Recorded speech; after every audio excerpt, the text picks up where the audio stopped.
Hello YouTube viewers, welcome to my channel Science to Technology. In today's show, Science Thursday, we're going to talk about energy economics. So let's dive deep into it. So what do we need? Well, we need energy, and there's a problem with that. We need it 24 into 7 into 365, meaning no off days, no oops. We want it all the time, and our demand is growing exponentially. So this is was like 1980s. So you are looking at like a few thousands of basically terawatt hours.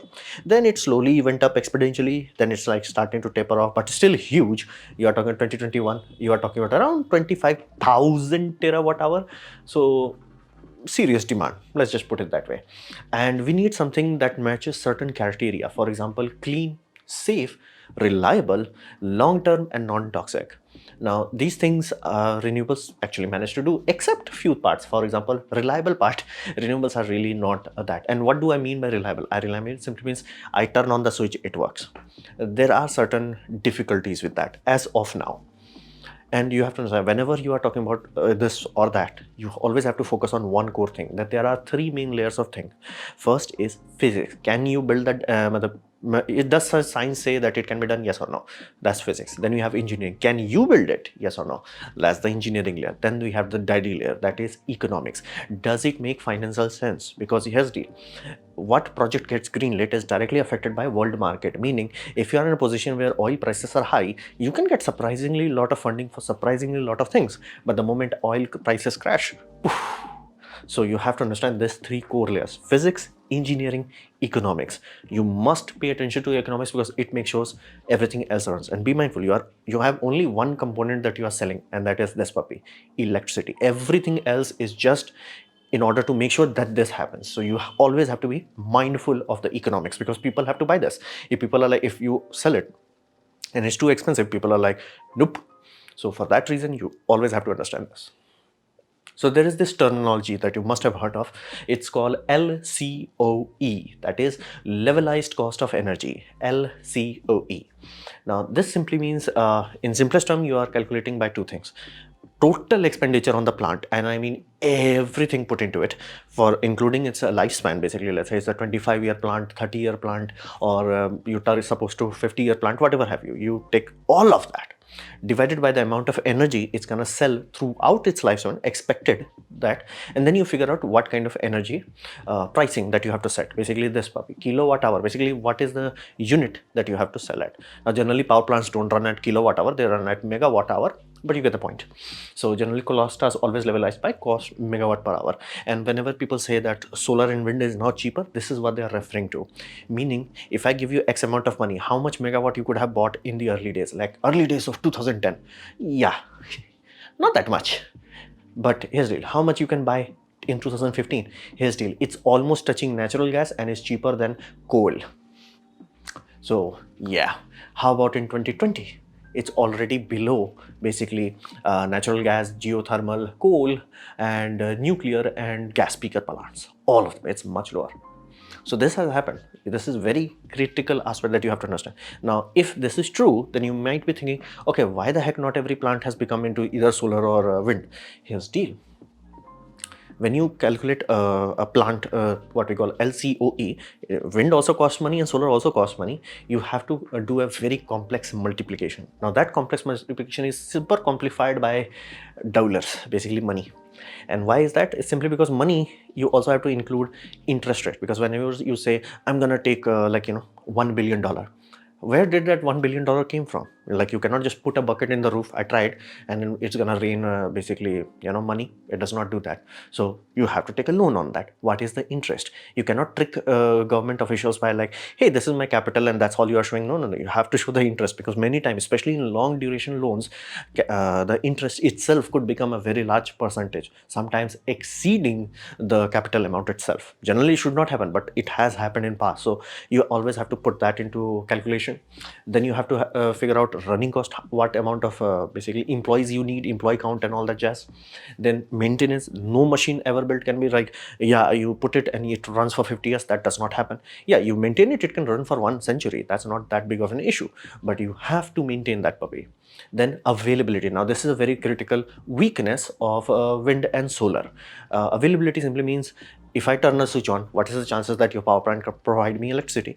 Very low, especially with solar. Solar is 20. Solar is super cheap, that's why it's viable, but it's in terms of on time, it's really poor, because again, flat out does not work at night.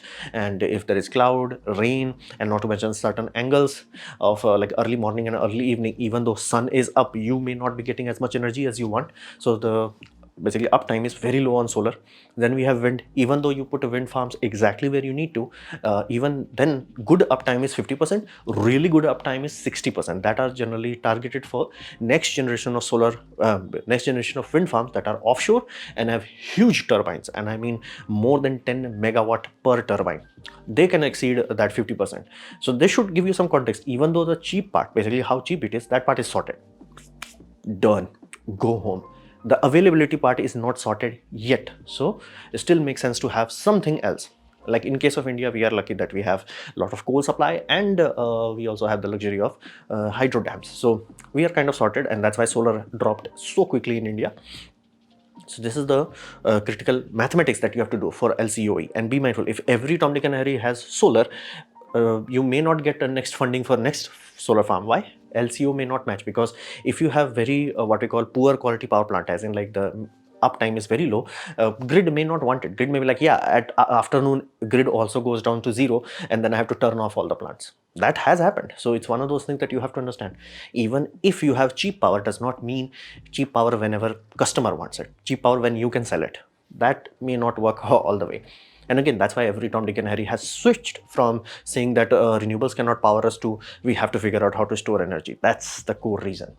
So LCOE, now be very mindful, because of the complexity and the fact of reliability, lifespan, all of that, it's a really not a good thing to compare from A to B. It's always a more of like, one coal power plant versus another coal power plant. It's more of that nature. Yes, we do use this to give some idea, but be mindful, a solar farm in Germany will be completely different versus a solar farm in India. So be very mindful whenever you are using this.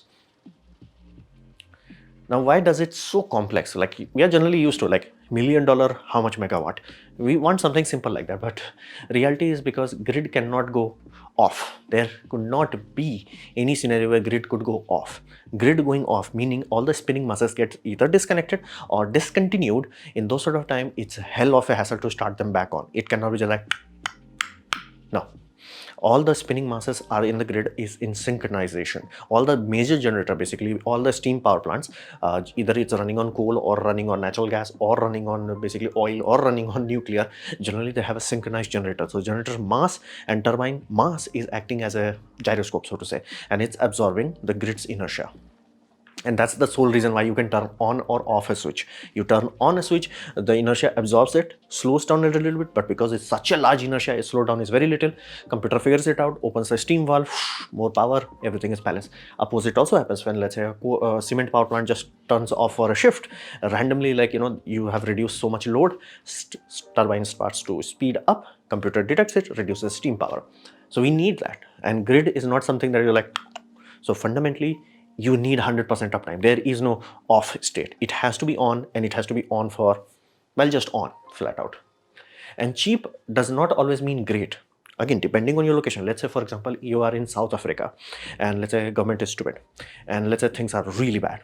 In those sort of scenario, cheap does matter. Like, for example, there was a plant that literally built a solar farm because they knew if they were running on electricity, they're not gonna get production, they're gonna go bankrupt very soon. But they built a giant solar farm, and they started running on it, and they started to make profit. Everything was fine. And actually the government asked them to please not send electricity back into the grid, because they were doing that. Like, it was a grid tied system. They were like, basically the villages in the nearby area, they had 24/7 electricity, and whole nation did not have electricity. So people got a lot of mad. It's like, why do they have it? It's like, but you have to understand, coal corruption is awesome. We want coal.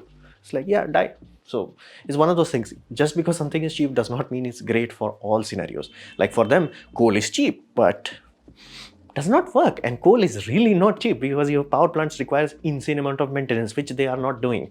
The grid requires insane amount of upkeep, which they are not doing. So cheap does not mean great. And even India knows this. Like, India has a lot of coal supplies. Does not mean all the coal is cheap.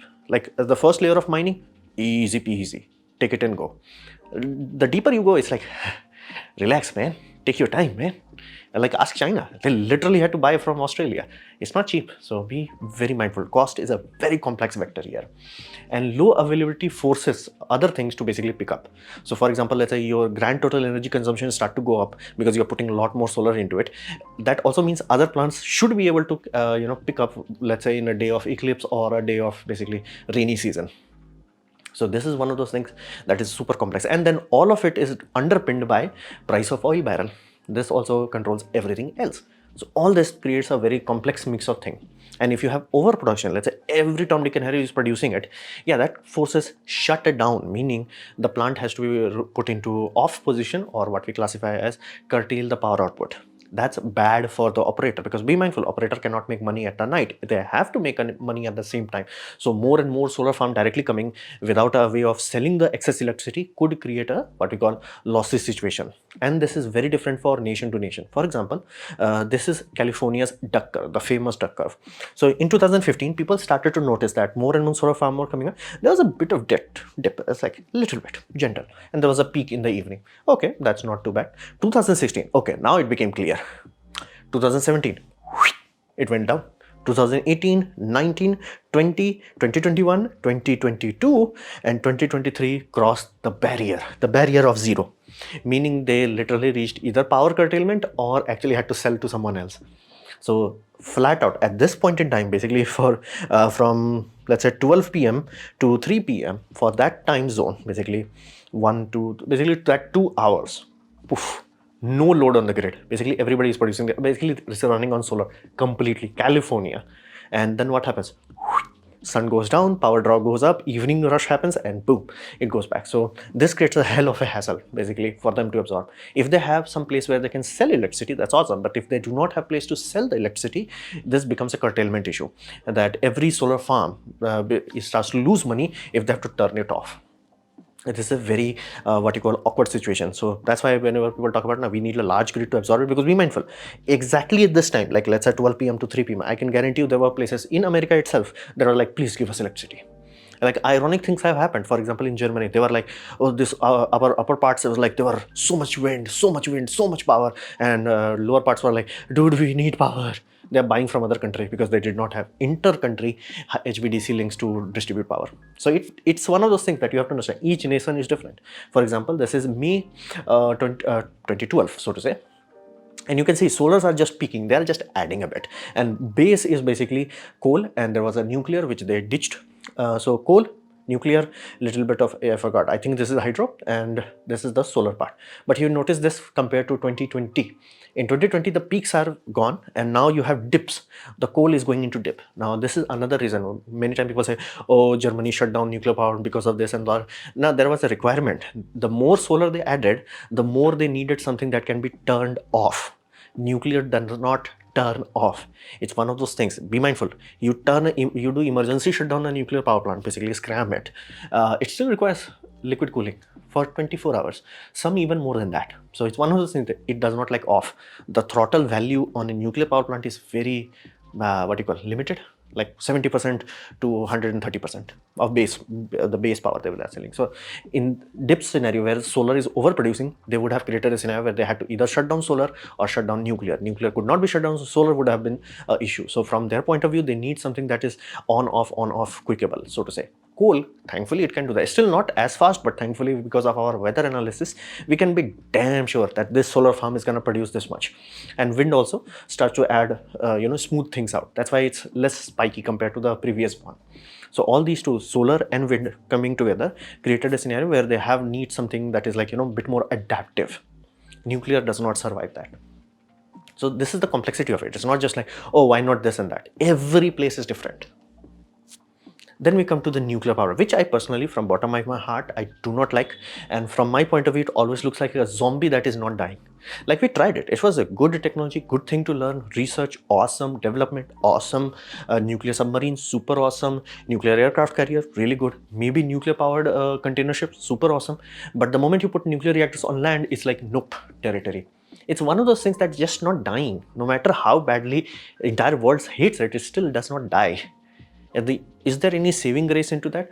In principle, Yes, it does have high availability, which, be mindful, at this point in time is becoming a hassle because more and more renewables are being added because they are cheaper.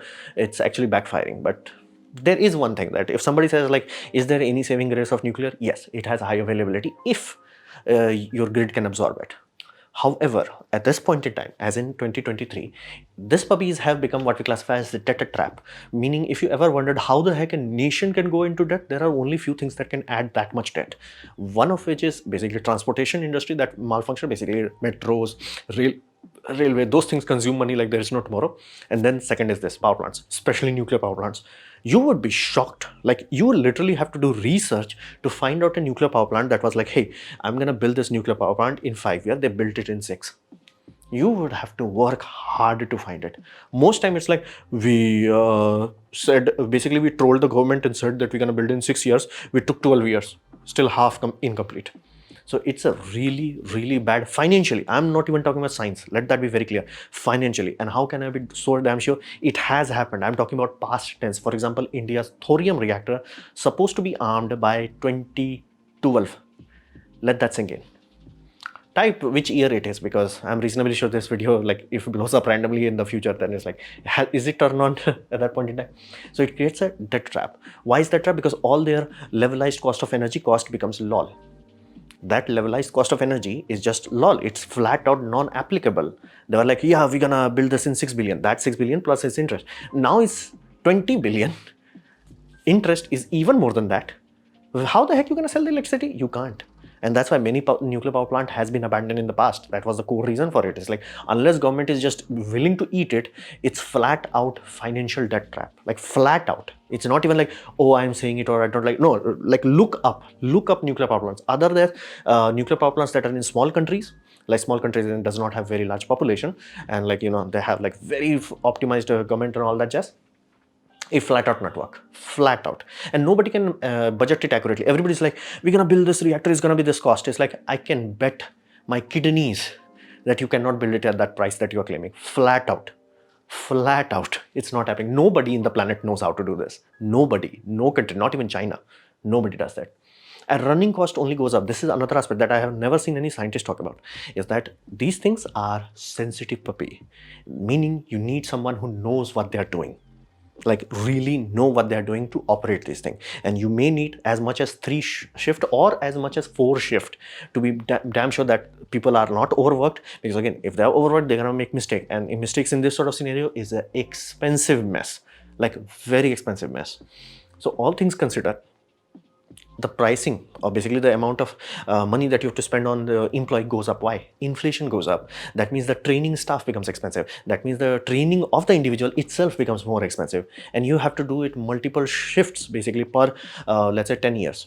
Every 10 years you are retraining your staff or hiring new one, because again, old one will leave, because again, you cannot keep giving them raises because your LCOE is locked, which, mind you, that you have already trolled through. So that creates a scenario where running cost of this plant goes more, and even more. So this is a really, really brutal scenario economically. Let's remove the science. But if you're gonna tell to my face that training of individuals to nuclear physics standard levels is like, that's cheap. It's like, no.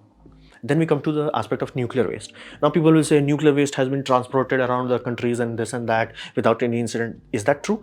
Absolutely. Then what's the problem? Please look up the cost. Look up the goddamn cost. That's why I specified money matters more than anything else. Like, you can do anything you want. That's why nuclear submarines are so safe. That's why nuclear aircraft carriers are so safe. If you have blank check from, you know, Uncle Sam, you go YOLO on it. But if you are talking about civilian infrastructure, you don't have a blank check. At that point in time, that you know, ongoing infinite cost. Be mindful. It's not even the plant could be decommissioned at, let's say, 50 years or 100-year time. The site that you are you know, maintaining the system, that always need to be manned. And that's expensive, very, very expensive. Like, and it has to be done for minimum. Like, they're saying, oh, the nuclear waste, the modern reactors is only 1,000 years. It's like, 1,000 years. Remember what was 1,000 years ago? Just curiosity. So it's one of those things, like, it forever keeps going up. The price of that, you know, unit of electricity keeps going up. And then Here's the deal. You are hoping whenever you are building a lot of these is that nobody triggers a war with you, because if that happens, every opponent country of your country would love that. Please, please build nuclear power plants. Please, it gives us far more targets. Right now, you will have target, let's say dams. You will have targets, let's say airport, military installations, then nuclear power plants. Then what? Do you really want to have a vulnerability in your nation from this point of view? And be mindful, humans have never reached 100 years of mark where they did not have boom bam blim. We never have crossed 1 century without wars. Be mindful, there is one going on right now with a nuclear plant involved in it. So it's not just like, who cares? It's like one missile making love to it will cause divorce of that whole area. So this is a very critical thing. And one thing I genuinely don't get is like, people hate it. So let it be. It's just like, if people hate it, just okay. Okay, you hate it, okay. You hate it, okay. Financier hate it, meaning the people who have to fund these things, they hate it. Okay, let it go. It's just like this weird itch they have, like, no, I have to put nuclear in you. It's like, dude, I don't like it. Don't put it in me. As simple as that. And this is another aspect that happened last year, 2022. It drinks rivers dry. Like, can France run nuclear power plants? No. If there is a drought condition, no. Nuclear power plants drink rivers like there is no tomorrow. And yes, they were drying the rivers out, so they had to throttle the output. And that's why their availability rating for 2022 went down to 68%, if I'm not mistaken. Yeah, that happened last year. And you were like, what if you put it next to the sea? Sea has this thing known as salt. Salt has this thing known as corrosion, and that corrosion has this issue of increasing cost of everything that touches it. So flat out, can you build a system that has like the ability to use seawater? Absolutely. Can you do it cheaply? Hell no. And then again, all of that money, everything that you are adding is going to LCO. So another aspect of, and then we're gonna have small modular reactor. Would it not require security? Like, think about it. Like, would that not require security? Or we're gonna put it in a remote location. You have to put a whole garrison there so it can be properly manned and safeguarded. Not cheap. And it's not oops. That's why fundamentally I don't like this technology. It's like, if human makes oops, it goes kaboom. And I don't like that. I'm like, let's say a dam goes down, right? Let's say a Three Gorges dam goes boom. Really bad, really tragic. It's gonna cause a lot of harm, lot of damage, everything, lot of. But over time, people are gonna forget about it, and people are gonna return. It's gonna be an old memory. When this sort of thing goes, oops, yeah, there is no old memory. There is no people anymore. So that's why fundamentally, from bottom of my heart, I genuinely don't get it. It's like, from an economics point of view, all of them are clear. It's like, dude, you said that it's going to build in 6 years. It took freaking 12 years. LOC is already gone. And now you're increasing it because, again, every time an accident happened, for example, a plant was being built in USA and Fukushima disaster happened, then they had to redo the whole designs to reinforce it again, and the price went lol. But because it was already under construction, they did not cancel it. Second place, they were doing the same thing, but at that point, government realized, dude, we have to buy electricity at loss forever. It's like, they were like, no, sir, cancel it. So that's why I fundamentally don't get nuclear physics. It's like, nuclear. It's like, no, people don't like it, just let it go. Like, I get it, there is some attractive part to it, but just let it go. Just buy. So you have to understand, when we are talking about this sort of thing, you have to understand there is some depth to it, like very serious amount of depth. And you only have to focus on one core aspect. You have one way of making money, million ways of losing it. One way out and hundreds of way in. Basically, you're losing money from, let's say, if your maintenance is not automated. For example, India was building a lot of solar farm. Then we created a paradox where it's like, dude, we're gonna need a lot of people to clean all these panels. So we invested into robotics. Now we have robotic tracks that on the top and bottom of this, there is a rail, there is a robot that is not even using water anymore. So even water is not a consumable anymore. It's like cleaning the system. So the amount of people went from, let's say, 200 people to clean a giant giga farm to like 20 people just maintaining it once in a while. So you always have to understand how you are losing money. That has to be kept controlled. Nuclear is like worst at that, and everything else is like up and down. And be mindful, because OPEC going hululu and basically Putin going boom boom, that has created a even more price stressful scenario where everybody is like, dude, this is it, I'm done, I do not like this idea, let's just go with renewables. So you have to look at bigger picture. Now, economics is the final boss. Let that be very clear. So if you're like, why don't we extract energy out of people walking on the street? Can you do that? Yes. Physics is like, go. Engineering is like, dude, we have piezo crystal. Go. Then why don't we do it? You do all of that, which people have done. People have done in colleges and institutes and all that jazz. That's done. Once they actually started to collect energy, it was like, for few $1,000s, you can get 5 watts of power. Yay. That was the reason. That's why I said economics is the final boss. Physics, engineering, economics. Economics decides it all. And economics flat out is like, no. So can we actually expect 100% renewable? Absolutely. How can I be damn sure? I have linked a engineer's video down below. Please check out the documentation. That is from Australia. Be mindful. Other locations will have different rating. And India will also have much more solar oomph to it compared to other places.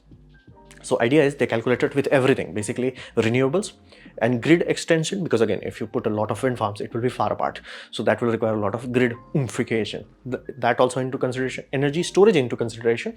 And then they did the calculation. Outcome was, it makes sense now. Like you can see this in graph. This is from 1990 to basically 2030 is the target, and they have measured 2023. And you can see they are reaching almost 46% renewable energy.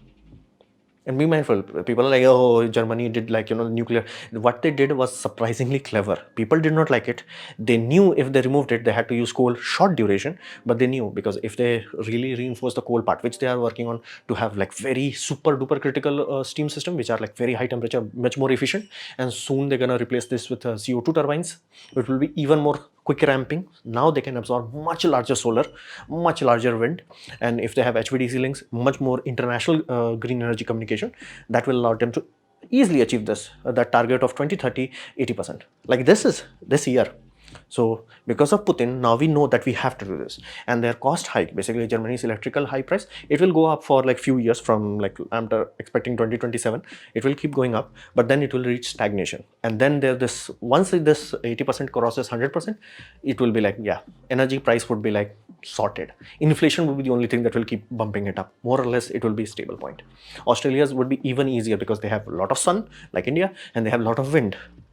India does not have tapped into wind as much, but we can do that. Physics allows this. And this is a very uplifting graph. The green tiny line that you see here from early 2000 is the renewables. Almost zero. Does not matter. But here's the deal. This is 2022. What happened? A 10% of planet's energy consumption came from renewables. That is ginormous. How ginormous? Our total energy consumption went up while reducing the basically fossil fuels. So people are saying, oh, we cannot make a dent in global warming. No, we are starting to make it. Now again, early stages, this is how it starts. It's not going to be like, whoa, it directly, damn, that's not going to happen. But slowly, over time, physics is already there. It's sorted, it's done. We're going to have this over time. It's going to take some time. It may require some lubrication, but it can be done. So economics is very clear. And again, if in 2010 you're gonna go to any Indian energy ministry, and it's like India is gonna make almost like, let's say 100 gigawatts of energy out of renewables, they're like, dude, who's your supplier, man? I want that stuff. Sounds good. But that's India. 2018, they were reaching around 75. This is like 2019, they started to cross 80. 2020, they started to cross 90. 2021, they started to cross 100. And 2022, they almost touching 20, basically 120 gigawatts. So we are going places, and we are going fast. And this is the most, uplifting part. Is like our energy consumption are going up while this fossil fuel is going down. Be mindful, fossil fuel has never gone down. So now actually starting to go down, and trajectory is kind of clear. Thanks to Putin, because of the price hike, people are like, dude, we just done with this. Sometimes OPEC's going hulululu, sometimes Russia going hulululu, we're just done with this. We don't want this. And again, please do not support nuclear. You have to pay for it. It's like, are we gonna do? It's like we're gonna do this deep tunnel and we're gonna store the waste. It's like, what is the cost of that? It's like, who's paying for that?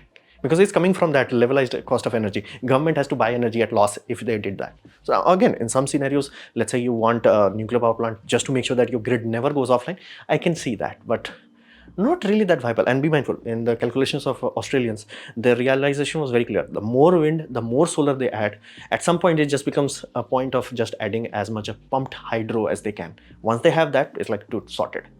And be mindful, India already has a lot of reservoirs.